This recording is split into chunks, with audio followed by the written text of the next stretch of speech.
نکاح ہوا، رخصتی ہوئی، اب اس کے بعد ولیمہ آئے گا، دوسرے دن ولیمہ کرنا ہے۔ ولیمے کے لیے ایک بات یہ نشین فرما لیں، نکاح ہو گیا، خامد اور بیوی علیحدگی میں ملاقات کر لی، اس کے بعد ولیمہ ہے۔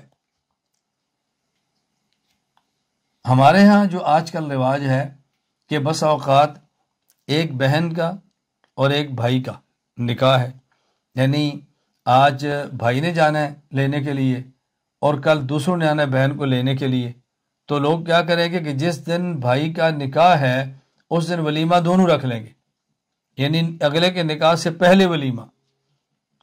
اور میرے علم میں ایسے بہت سارے نکاح موجود ہیں، نکاح سے پہلے ولیمہ نہیں ہوتا، رخصتی سے پہلے ولیمہ نہیں ہوتا، ولیمہ ہوتا ہے رخصتی کے بعد، اور ولیمے میں صرف خاندان کے 2-4 بندے ضروری نہیں ہیں، آپ کو جو لوگ میسر ہیں ان کو بلا لیں، نہ پورے خاندان کو بلانا ضروری ہے، نہ تمام اعزاء اقربا کو بلانا ضروری ہے۔ ولیمہ کتنا ہونا چاہیے؟ آپ اندازہ فرمائیں کہ حضور اکرم صلی اللہ علیہ وسلم نے اپنے 11 نکاحوں میں جو سب سے بڑا ولیمہ کیا ہے، حضرت انس رضی اللہ تعالیٰ عنہ فرماتے ہیں ما رأیت رسول اللہ صلی اللہ علیہ وسلم اولم علی امرأۃ ما اولم علی زینب فإنہ ذبح شاۃ، کہ حضور نے سب سے بڑا جو ولیمہ کیا ہے وہ اپنی بیوی حضرت زینب کا کیا ہے، اور وہ اتنا بڑا ولیمہ تھا کہ آپ نے ایک بکری ذبح کی تھی۔ صحیح مسلم حدیث نمبر 2568، ایک بکری، اتنا بڑا ولیمہ تھا۔ یہ کس کا ہے؟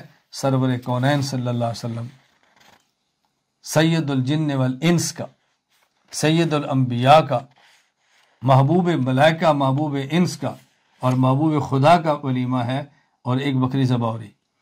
تو یہ بات اچھی طرح ذہن نشین فرما لیں کہ ولیمہ کس طرح ہونا چاہیے۔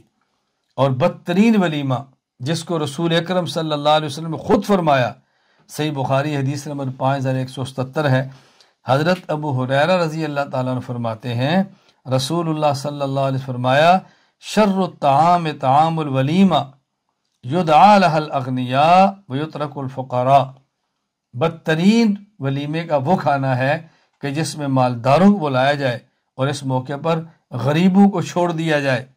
ومن ترک الدعوۃ فقد عصى اللہ ورسولہ صلی اللہ علیہ وسلم، کوئی دعوت دے تو دعوے میں شرکت کریں، انکار مت کریں، دعوت کرنی چاہیے اور ولیمہ بھی کرنا چاہیے، ولیمہ سنت ہے، لیکن ولیمہ بہت بڑا نہ ہو، اور ولیمے میں اس کا خیال کریں۔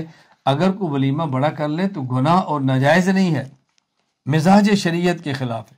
شریعت کا مزاج ہے مختصر سا ولیمہ ہو اور اس میں غریب بھی بلائے جائیں اور یوں کھانا بنایا جائے اور نکاح کی ترتیب بنائی جائے۔